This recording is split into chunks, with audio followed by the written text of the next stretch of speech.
ज्येष्ठ गीतकार प्रवीण दवणे सुद्धा आपल्यासोबत आहेत. प्रवीण दवणे सर,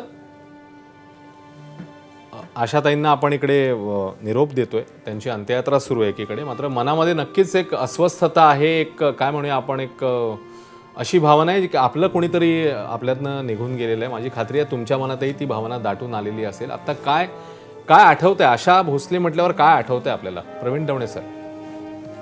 आशाताई म्हटल्यावर माझ्या मनात असं येते की एक मूर्तिमंत चैतन्य आहे आणि ते चैतन्य कुठेतरी आपल्यातून दूर चाललंय, ही माझी भावना आहे. कारण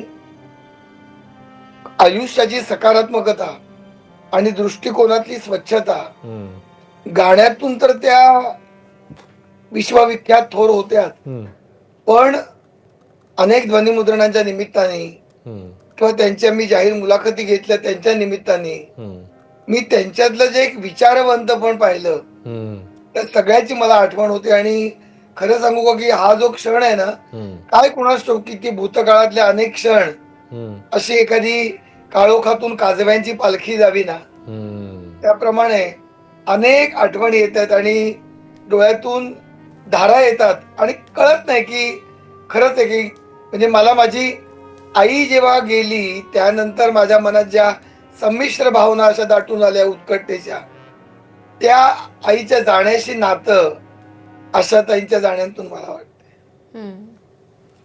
नाही, अगदी सुंदर शब्दात तुम्ही बोललात प्रवीण दवणेजी की अंधारातून काजव्यांची पालखी निघावी, तशा आशाताईंच्या आठवणी सध्या डोळ्यासमोर येतात. आपण मुलाखतींचा उल्लेख केलात, मुलाखतींच्या निमित्तानं त्यांच्याशी आपल्या गप्पा झाल्या असतील, त्या अलीकडे पलीकडे काही गप्पा झालेल्या असतील.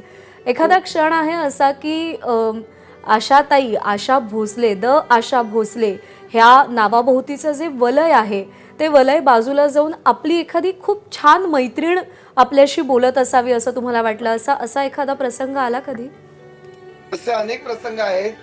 म्हणजे पुष्कळदा एका वलयाच्या आदरामुळे थोडस मी अंतर ठेवायचो, कारण आपल्याला माहिती आहे की आपण हिमालयाच्या जवळून चाललेलो आहोत. म्हणजे जसं प्रभुकुंजात लता दिदी समोर आल्यावर शब्दच फुटायचे नाही, खूप बोलायचं आपण ठरवलेलं असायचं. आणि मग तसा जो एक क्षण तसा होता तसा मी आशाताईच्या बाबतीत पण जपला होता. पण दिदी नमस्कार केल्यानंतर अंतर ठेवून हसून वेगळा विषय काढायचा, पण आशाताई चक्क दंडाला धरून असं ओढून, जसं एखाद्या आईला आई मुलाला जशी ओढते, अहो संकोचताय काय, लाजताय काय, इतकं प्रेमाने. त्यांच्या घरी जेव्हा मुलाखतीच्या तयारीला गेलो त्यावेळेला ते सगळे माझे प्रश्न किंवा माझी जे गृहपाठ होता ते सगळे कागद त्यांनी असे बाजूला ठेवले आणि म्हटलं आता काय काय करतात त्या म्हणाल ते मुलाखतीची तयारी जाऊ द्या, पण आधी मुलाखतीची आणखीन एक तयारी असते, तुम्हाला माहितीये का? मी म्हटलं ही कुठली तयारी आहे? म्हणाले की तुम्ही जेवून आलात की नाही? तेव्हा राहायला मी डोंबिवलीला होतो ना, आता ठाण्याला आहे, पण डोंबिवलीहून इकडे प्रभुकुंजाला येईपर्यंत तुम्हाला 1.5 तास लागला असेल, तुम्हाला भूक लागली असेल, तर आधी थोडस खाऊन घ्या.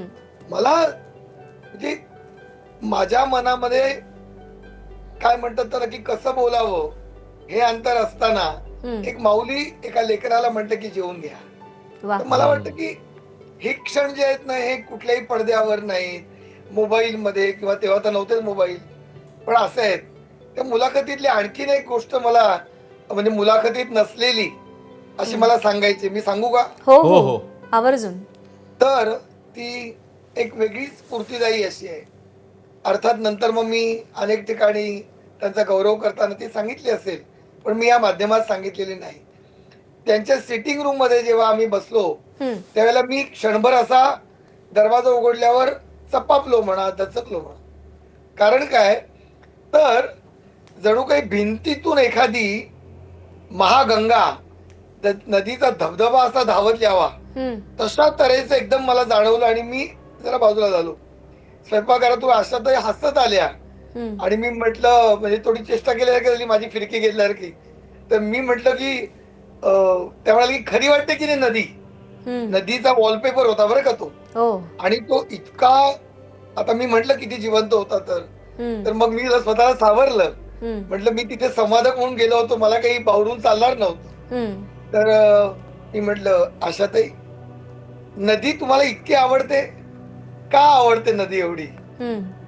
आणि नंतर त्याने जे उत्तर दिले ना, ते खरोखर, आता ते संदर्भ बदलले.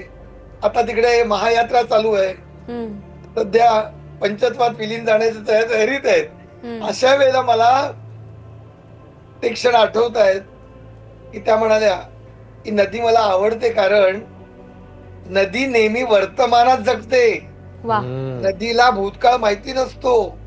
तिला एकच ओढ असते प्रवीण, समुद्राकडे जायची ओढ असते. आणि म्हणून त्या नदीत जर कोणी कचरा टाकला, काही खाचखळगे आले, काही वेगळी वाळलेली पानं आली, त्या लाटा किनाऱ्यावर आणतात आणि नदी स्वच्छपणे पुन्हा पुढे वाहू लागते. मी नदीसारखं जगते. वा. मला तुम्ही सांगा की म्हणजे आपण गायिका म्हणून त्या हृदयात त्यांच्या नावाने नक्षत्र आहेत आपल्या मनात कौतुकाची, पण हे विचारवंत मंगेशकर जे आहेत ना, ते मी जे अनुभवले आशाताईंच्या दिदींच्या रूपाने, ते एक विलक्षण आहे.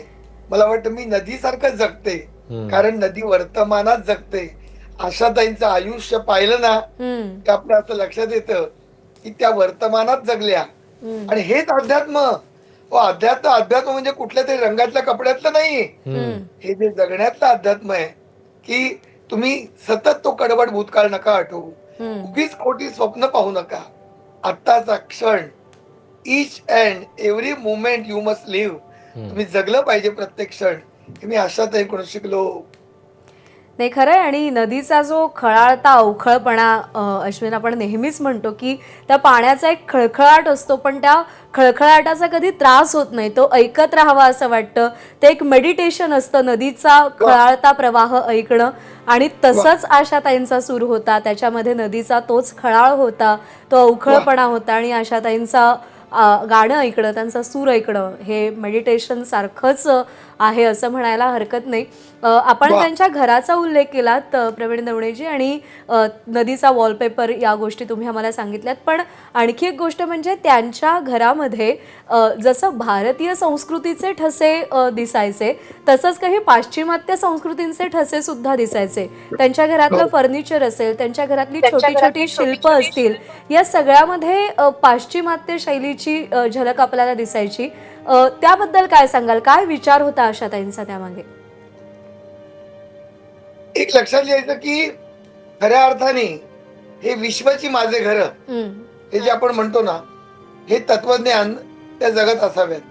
कारण एकाच वेळेला भारतीय संस्कृती ज्याप्रमाणे होती त्याप्रमाणे स्वयंपाकात, जेवणात भारतीयत्वाबरोबर एखादा परदेशी पदार्थ करून पाहावा, हे त्यांच्याकडे मी अनेकदा पाहिलं. त्यांची जी रंगसंगती होती ती पण आधुनिक होती.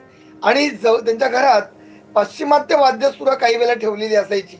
अर्थात मी त्यांना विचारलं नाही की तुम्ही गिटार कधी शिकलेत का किंवा आणखी ती वाद्य जी होती ती, पण त्याचं अस्तित्व मला जाणवायचं. आणि त्यामुळे मला वाटतं की दोन संस्कृतीचा संगम असं न म्हणता प्रत्यक्ष संगम मात्र त्यांच्या घरात मला जाणवायचं.